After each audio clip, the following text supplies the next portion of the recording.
Mas tinatahak natin yung kagustuhan ng laman kaysa yung kagustuhan ng Panginoong Kristo. Dahil kung lahat tayo ng mga pinapatnubay ng Espiritu Santo, kung lahat tayo ng mga binabaan, binigyan ng karapatan para mangaral, magkakaisa lang sana sa panahon na to, sigurado, maitatayo ang kaharian ng Diyos at maghahari ang kapayapaan, mauubos ang kasamaan, magaganap yung nasa aklat ng Apokalipsis, igagapos ng Diyos si Satanas para maghari ang mga banal. Kaya minsan tanong ko rin sa inyo, kung sigurado pa tayo na tumatahak tayo ayon sa kabanalang itinuro ng mga sinundan natin, ayon sa kabanalan na itinuro ng mga apostolis. O baka nga akala natin meron tayong pananampalataya. Tandaan natin, nag-warning sa Apostol San Pablo sa pangalawang Korinto. Nang sabi niya, siyasatin daw natin ang ating mga sarili. Kung naandoon tayo sa tunay na pananampalataya, baka naitakwil din tayo. Lahat yan. Huwag natin sabihin na magagaling tayo sa prayer. Huwag natin sabihin na magagaling tayo manggamot. Huwag natin sabihin na mga misyonero tayo. Huwag natin sabihin na magagaling tayo mangaral. Lahat yan, nandiyan yung babala. Huwag natin sabihin na may mga galing tayo na galing langit. Tandaan natin, hanggat wala yung pagpapakumbaba, hanggat wala yung pag-ibig sa kapwa, hanggat wala yung planong pakikipagkaisa, hanggat nagtatangi tayo ng tao, mauuwi tayo dun sa pinagsabihan ng Panginoong Kristo sa aklat ng Mateo 12:22, mga manggagawa ng katampalasanan. Sabi niya, darating sa mga araw na to, nasasabi ng mga tao, Panginoon, di ba nanggamot kami sa pangalan mo? Sa pangalan mo. Ngayon sa panahon natin, nag-mission kami. Sumakay kami ng mga jeep, nangaral doon. Nandoon kami sa mga likwang daan. Nandoon kami sa mga bus. O kung saan pa man, nandoon kami sa mga merkado, sa mga palengke, nangangaral lang yung salita. Ano sagot niya doon? Magsilayo kayo sa akin, kayong manggagawa ng katampalasanan. Bakit naging katampalasanan sa harapan ngayon? Dahil hanggat hindi pinangangaral ang buong kasulatan, hanggat hindi pinangangaral yung pagbabago ng tao, kung puro panghikayat lang, mauuwi lang yan sa pangsariling kalooban. Tama kaya yon? Tama yun. Bakit kamo? Kasi halos ngayon sa panahon natin, ang hangad lang ng mga mangangaral, yung ikasampung bahagi, abuloy. Masaktan sana kayo dahil totoo yan. Pero nung sinabi ng Panginoong Kristo noong mga panahon niya na kinakailangan ang tao baguhin, yan din ang sabi niyang panahon niya na magkaengkwentro sila ng isa ring mangangaral ng pangalan Nicodemo. Kaya sabi niya kay Nicodemo sa aklat ng San Juan 3, maliban ang tao ay panganak na muli, hindi siya makapapasok sa karanang langit. O hindi niya makikita ang karanang langit. Ano yung salitang ipanganak na muli? Maliban yung sariling prinsipyo ng tao, hindi niya alisin, hindi siya magkakaroon ng mga karunungang makalangit. Dahil yung prinsipyo makatao at yung aral na nabuo ng tao sa kanyang pagkatao, pag yun ang namalagi at yun ang pinapaghari, sigurado, matik na hindi mo masusunod ang kalooban ng Panginoong Kristo. Dahil maghahari yung pangsarili mong kagustuhan, lalo na kung wala kang patnubay na banal na espiritu. Tanong uli, maniwala kaya tao ngayon na pumapatnubay banal na espiritu? Kung sasabihin nyo na imposible, tigil nyo na yung pananampalataya nyo. Nakakagulo lang kayo sa panahon ng pangangaral ng mga tunay na pinapatnubayan ng Espiritu Santo. Dahil hanggat wala ang banal na espiritu sa bawat lunduyan, sinasabi ko sa inyo, hindi magkakaroon ng kaayusan yung mga mananampalataya at yung mga membro. Dahil walang sisiyasat sa bawat kilos ng tao. Dahil ang sabi ng panahon ng Panginoon ng Diyos, nung panahon ng propeta Jeremias, likas na ang tao ay sinungaling, mandaraya pa. Sino makasiyasat? Diyos. Sabi niya, akong Panginoong Diyos ay sumisiyasat ng pag-iisip. Tinatarok niya, ibig sabihin, sinisigurado niya kung ano talaga laman ng puso mo. Dahil ang tao, banal pag nakaharap sa harapan ng altar. Ang tao, banal kapag ka nasa loob ng sambahan. Ang tao, banal kapag nananalangin. Pero pustahan tayo, paglabas niyan, ano ugali ang nilalakad ng tao pag nasa sanlibutan na naman. Kaya, nung mga panahon ng propeta Isaias, reklamo si Isaias. Mayroon pa nung panahon din ni Haring David, sabi niya, Panginoon, sino naniwala sa aming balita? Nung panahon nila yung hanggang ngayon sa panahon natin, ganyan din ang tao. Pag ipinangusap mo patungkol sa mga hiwaga ng langit, ipinangusap mo mga banal na espiritu, pagtawanan ka. Sabihin ka pang siraulo, mas siraulo yung taong hindi naniniwala na ang Diyos nakakausap. Na kapag ang Diyos hindi nakausap, hindi magkakaroon ng solusyon ang problema at kaguluhan sa ibabaw ng sangkalupaan. Yan ang tandaan nyo. Bakit kaya ng tao ayusin ang gulo-gulo ng mundo? Yung nga lang gulo-gulo sa sarili natin tahanan, hindi natin maayos Bakit? Kasi lahat yan, hindi mo mahawakan ang isip ng mga yan. Maging anak mo, maging asawa mo, maging kapatid at magulang mo, hindi mo kayang turuan yan. Lalo na kung nakikitaan ka ng kilos na hindi naayon sa kabanalan. Kaya sabi ng Panginoon, yung mga panahon ng pangangaral niya, maliban ng tao ay ipanganak na muli, hindi niya makikita ang kaharian ng Diyos. Dahil ang pinanganak ng laman ay laman nga. At ang pinanganak ng espiritu ay espiritu nga.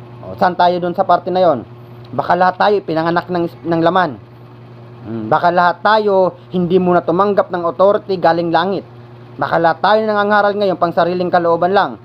Baka lahat tayo ngayon sa panahon natin na nangangaral, ang hawak lang natin kaya hindi natin mabuksan yung mga hiwaga at hindi natin maituro sa mga sakop natin yung mga aral na dapat nilang gawin dahil wala yung banal na espiritu. Paano tayo ngayon na maging mga hirang? Paano tayo ngayon mga naging mga ngaral? Paano tayo ngayon mga naging sugo? Baka hindi sugo, sugod. Baka kagaya tayo ng mga iba nagpapayaman.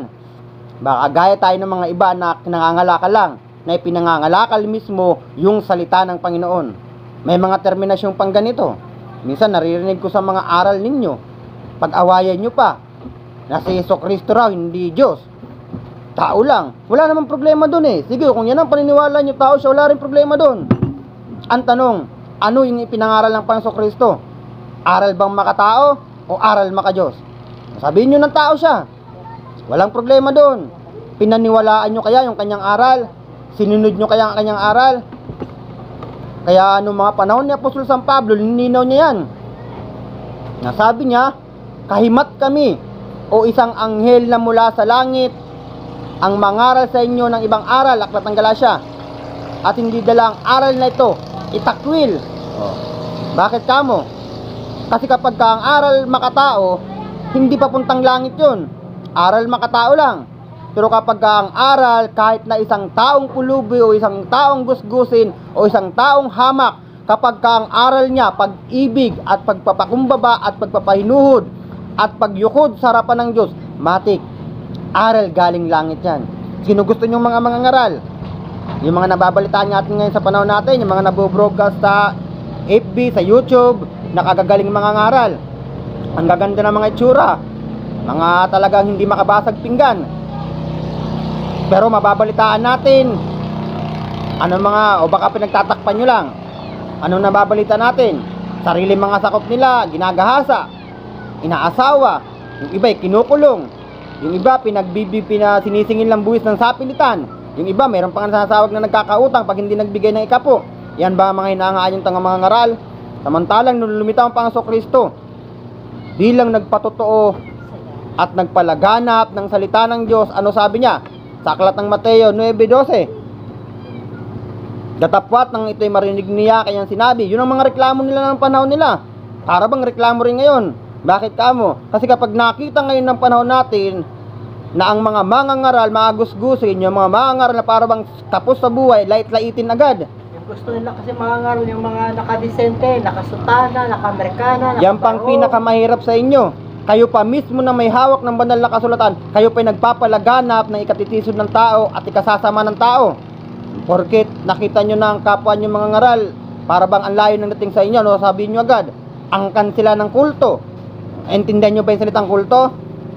Kasi may mga kapangyarihan sila. Meron silang mga tumatanggap sila ng mga masasamang espiritu. Lahat yan sinagot ng kasulatan O baka naman nagpakabobo na lang kayo. Sarili nyo lang arang ginagamit nyo habang yung kasulatan bukas na karunungan niya na ginawa ng mga propeta para sa panahon natin hanggang sa panahon darating. Di ba ganyan ugali nyo? Tamaan kayo dahil ugali nyo talaga yan. Habang sinasabi na Apostol San Pablo ang salita sa Aklat ng Hebreo, huwag ninyong limutin ang pagpapakita ng pag-ibig sa mga taga-ibang bayan. Amen. Ano yung ibang taga-ibang bayan? Kapwa nyo taong reliyoso na nagsusumikap na makatulong para sa ikapagpapayapa at ikatututo ng tao sa pagsunod sa batas at palatuntunan ng Diyos. Pero kung manlait kayo, ganun-ganun na lang mayroon pang kulto, mayroon pang samahan na tinatawag na lumuna, sumasamba sa piso. Naku po, katakutan nyo. Lalo na kayong may mga karunungan na. Sa bagay, paano nga kayo matakot kung wala naman ang banal na Espiritong sasawata sa mga lihim yung ginagawa? Kaya nung panahon ng Panginoong Kristo, yan din ang sinabi niya ng mga angkan nyo. Angkan nyo yan, dahil yan ang sinusundan yung aral Sabi niya, natapat ng marinig niya yung mga reklamo ng mga panahon na yon. Ano sabi niya? Habag ang ibig ko at hindi hain. Bakit? Nagmi-mission siya kahit walang sariling pera. Naglalakad lang siya. Kahit hindi siya makakain. Manggamot siya, kayo. May mga parasal kayo, may bayad. Pambira. Ano pa? Kapag ang member nyo hindi nakasamba, matik, may utang. Alam ko pasintabi tayo sa mga barangay. Dahil yan mga tunay na nagaganap. Dahil yan, pinunan rin ng Apostol San Pablo, yung kung sa abuloy, wag sa pilitan. Bakit? Nagkakautang sa Diyos. Bakit sa tingin ninyo? Nagpapahulugan ba ang Diyos para magkautang ang tao? Ginawa ninyong kalokohan na lang yan. Hindi yan ang gusto ng Diyos. Ang gusto ng Diyos, magkaroon ng isip ang tao, yung malawak at bukas, ayon sa kabanalan. Hindi yung mga bagay na makamaterial na kaugalian. Kasi ngayon sa mga nakikita ko sa pananampalataya naglaganap, puro makamaterial ang ugali ng tao. Sabi niya, habag ang ibig ko at hindi hain. Tulong. Ano yung tulong na binibigyan niya? Pinipilit niya ang tao na mahubog sa kabanalan at muling maibalik ng tao yung pagtitiwala niya sa harapan ng Diyos. Dahil walang ibang higit na makapangyarihan kundi yung Diyos na buhay na lumalang ng langit at lupa. May pananampalataya talaga tao, may tiwala sa Diyos. Sabi ng tao, oo, kalokohan na yon. Bakit kamo? Kasi kung talagang lahat ng tao may pananampalataya sa harapan ng Diyos, sigurado yung mga ospital hindi yayaman. Sabihin nyo, pananampalataya kayo, konting sakit lang, takbo kayo butika. Asa yung pananampalataya nyo? Sige nga. Sabihin nyo, pananampalataya kayo, pag nagkasakit kayo, takbo kayo ng doktor. Nasa yung pananampalataya nyo? Samantalang dito, nag-opera ang Panginoon sa aklat ng Mateo 17. Sa pamamagitan ng panalangin at ayuno, kahit gaano kalaki o gaano kalala yung sakit mo, aalisin ng Diyos yan. Basta't may pakita mo lang sa harapan ng Diyos yung tunay na pagbabago. Kaso ngayon tao, hindi. Sabi ng mga banal na Espiritong bumababa ngayon sa panahon natin, ang tao saka lang daw dadaing sa harapan ng Diyos kapag may nararamdaman. Tama kaya yon? Aminin nyo yun, ugali nyo yun Pag may sakit na. Dahil hindi kailanman magsisinungaling ang banal na Espiritu, dahil hindi siya sinungaling kagaya ng mga nangangalang sa panahon natin. Wala kang mimisyon tao dyan, ay pangalan. Pero kilala nyo mga sarili nyo. Dahil sigurado, yan din ang inaaral ngayon sa panahon namin ng mga banal na Espiritu. Na ang sabi ng banal na Espiritu, walang ibang nakakilala sa tao, kundi mismo siya sa pagkatao niya at yung Diyos na sumisiyasat. Kaya alam natin kung mga kinikilos natin. Alam din natin kung talagang nagbabanal tayo. At alam din natin kung nagbabanal-banalan lang tayo. Dahil kung nagbabanal-banalan lang tayo, nako po, kawawa naman yung sakripisyo natin. Kawawa yung pag-atid natin sa sambahan, lalo na kapag malayo mga tinatahak natin. Biruin nyo na lang. Kung magbabanal-banalan lang din naman tayo, at magpapakunwari na sumasambat, sumusunod sa harapan ng Diyos, ipunin nyo na lang sa alkansya yung mga pamasahe nyo sa sasakyan. Baka pagdating ng pagkamatay natin, mayroon pa tayong pambili ng kabaong. Dahil wala tayong papalain dyan. Huwag nating panghawakan yung sinabi ng mga ibang mangangaral na basta tinanggap mo sa puso mo ang Panginoong Kristo na tagapagligtas mo, ligtas ka na. Kalokohang malaki yun. Dahil sabi niya sa aklat uli ng Malakias 2:15, hindi ba siya gumawa ng isang espiritu? At bakit isa? Dahil kanyang hinanap ang lahing makadiyos. Pag sinabing lahing makadiyos, kung ano yung kalooban ng Diyos, yun din ang gagawin niya dahil lahi siya ng Diyos na gaya ng ginawa ng ating Panginoong Kristo. Inalipusta, inalimura, ipinahiya hanggang sa pinako sa cross, hindi naglubay na ipakilala ang daan ng kaligtasan. Ganun kaya tayo? Bakit tayo nila sa Panginoong Kristo? Napakaganda pala ng mga layunin niya at di kaya sa lasang katawan. Kasi ang banal na Espiritu, maniniyasat yan Sa tingin mo, sino ngayon sa panahon natin magpapaghal ng kagaya ng sinabi niya sa aklat ng San Juan 9:4, 9:2? Gawin natin ang mga utos gawin natin ang mga gawa yaong nag-utos sa akin samantalang araw. Narito, dumarating ang gabi na walang makagagawa. Ayaw nila nun. Dahil kapag yan, banal na espiritu, palautos yan. Hindi kapag pahingain niya.